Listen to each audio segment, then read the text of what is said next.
Everybody, Mike from Get Fit Over 40, and we're into the 5 weeks, getting closer to 4.5 weeks out now, so we'll call it 4 weeks. And just heading to the gym. I've kind of been doing some split workouts lately. My wife likes to work out, and so she likes to go in the evening. Obviously, she's done work and whatnot, but I'll often try and get at least the really hard stuff done, like the compound heavy movements done in the morning, just when I have more energy, and then I'll leave accessory stuff till the evening. I do want to talk about something, by the way, that I feel is really important, so stay tuned for that just in a bit here. Just sort of going over what's going on today. So if I can, I'm going to take some video of just basically today. All I'm going to be doing, I believe this morning, is like an upside down inverted leg press. I kind of call it like a hack squat. So that machine where you put the weights on the side and you're upside, I don't even really sure what you call it. It's like an inverted leg press, so you're sort of upside down on a 45-degree angle. I find that good. That's a good one. I like to do that. I rotate it in my program. I'll do squats sometimes. I'll do like 225s for reps of 15 or so, and then I'll do box squats heavier sometimes, and sometimes I'll do these inverted leg press. I just find it's just good to sort of mix it up. So I'll be doing that, and then I believe some abs or something. Anyways, and then tonight I'll be doing some chest and triceps. And it'll be like flies. I'm not going to be doing a press. I'll be doing like a really isolated chest exercise and an isolated tricep exercise. So that'll be tonight. Other than that, you know, feeling pretty good. Getting leaner all the time. I'm definitely well on schedule in terms of how lean I am. I'm not sure what I'm going to do in terms of update photos and stuff. I might be leaving it a little bit as a surprise kind of thing, you know, an unveiling near the end there when I do my show. I'm not sure what I'm going to do this time. We'll see. Play it by ear. I just kind of wanted to bring you along the journey, you know, how things are going, what I'm doing to prep and all that kind of stuff. Now, what I wanted to talk about that I just feel is super important, probably one of the most important things I'm going to say on my channel. I watched a video a while back. It was a young guy, younger than me, like in his 20s. And what he said really hit home to me. He was talking about fitness, you know, for the elderly, I guess, or people over a certain age, older people. And it wasn't like, you know, I know a lot of people will look at what I do on the channel, and in your mind you're like, I could never do what that guy does. I could never get to that level. I've lost clients because of that. I've had referrals. People have referred people to my website. They take a look at some of the photos from my competitions and they're like, no, I don't want that guy to train me. He's gonna kill me. You know, but the reality is I don't expect people to be like me at all. I mean, it's just, I have a very high standard. I'm very fortunate that I have the time to do this. I have, you know, family behind me that supports me. My job is very flexible, that allows me to do a lot of this kind of stuff. Not everybody can do that. Some people, they're just, their obligations are too much going on to be able to commit to the level that I do. And I don't expect that from my clients. I look at what their goals are and I just help them to achieve those goals, and whether it's just to lose 10 pounds or just get a little stronger or whatever, you know. And sometimes it's just to get healthier. It's not even about appearances. And anyways, this fellow really spoke about fitness for, you know, people that are aging. And his point, what hit home about it was, it's not about the six-pack. It's not about, you know, even necessarily looking good, you know, in general. It's just about being able to physically do stuff, right? And that might be just being able to play with your kids in your 40s and 50s and be able to run around a little bit and throw the ball. As you get older, if you let things go, you know, it might just simply mean being able to get up off the toilet. You know, can you do a body weight squat? Some elderly people can't. They're too overweight or whatever, or they've just let things go to the point where they can't do things on their own. They can't do anything on their own. They need help. And that's what fitness is about. I mean, I'm hoping that when I'm older, I'll be able to do, you know, well, one thing I'm hoping is that, and this is the downside to what I'm doing, anytime you do something excessively or more than you know, like if you're a pro bodybuilder and you're just walking around at 300 pounds all the time, you're doing a lot of joint damage, you're doing a lot of organ damage.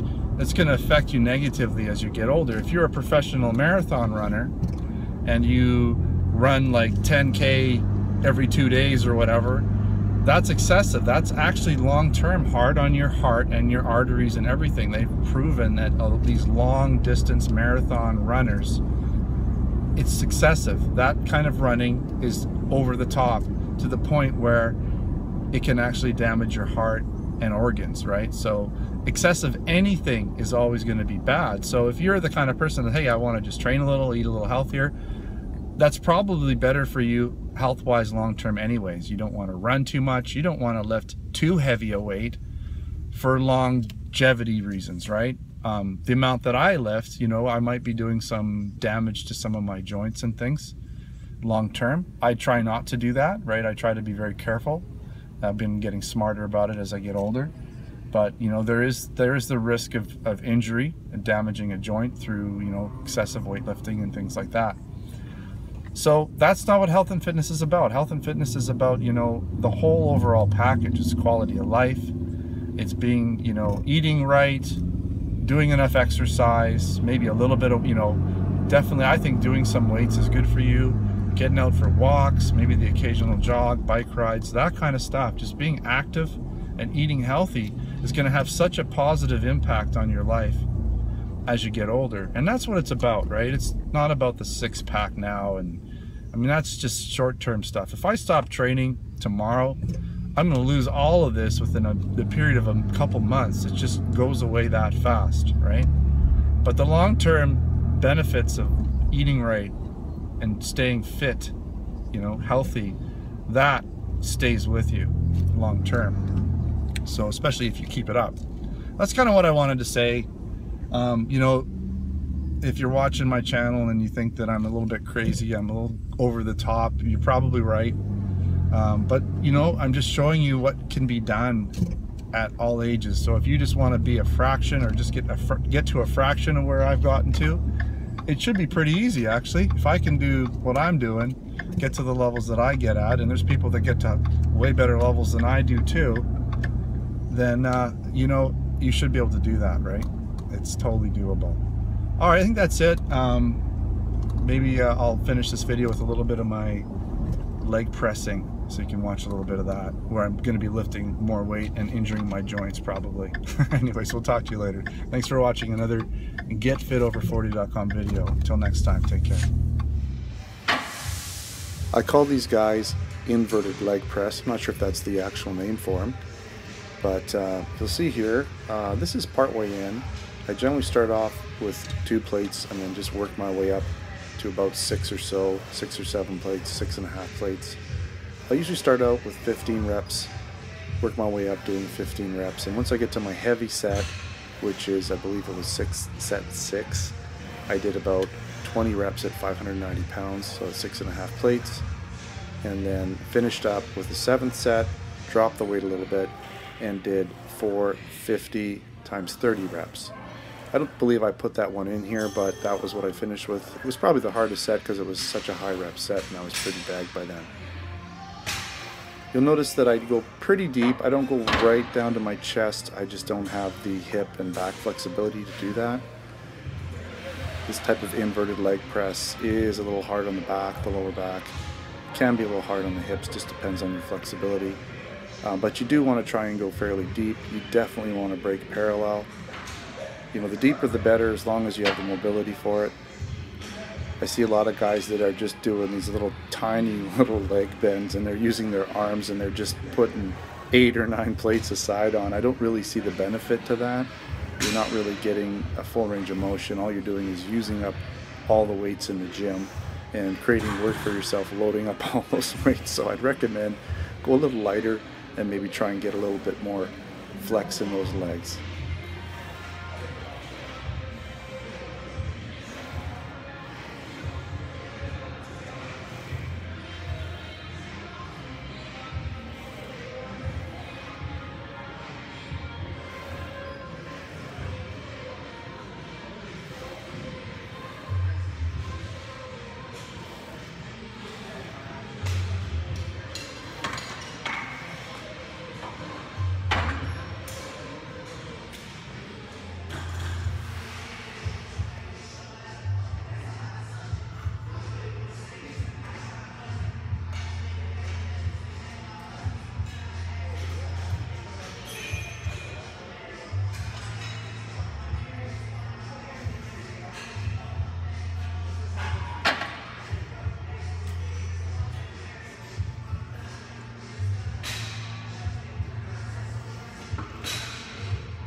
All right, next up I did what I call cable ab crunches, and you might notice that I don't really move my back around too much. You'll notice my lower back stays put, and just basically my upper body, so down to my stomach, flexes and curls. It's just like doing a crunch. Imagine you're doing a crunch on the floor, but you're just doing it in a different position. You're really just trying to engage your abs. You're not trying to engage anything else. You don't need to come up really high at all. You just need to crunch from basically a level position right into your body there, into your legs. And this works the abs really, really good. I did 4 sets of 15 reps at 95 pounds, and I was pretty much done. My stomach was done by the end of this. Now, this entire workout lasted about 45 minutes long. I really only did 2 exercises. I did 7 sets of the inverted leg press and then the 4 sets of the ab cable crunches. And you know, with some breaks in there, I do take my time between sets. I let myself recover enough so that I can give it my all for the next set. I'm not the kind of person that likes to be doing all this busy moving around stuff. I still get a great workout. My heart rate is elevated. I'm generally speaking somewhere between 130 and 140 average throughout a workout. Right, this is the last set. I don't think I recorded the first set, but I did do 4 of them in total. And that was pretty much it. Good workout. And then later on that evening I did some, what did I do? I did some chest and triceps.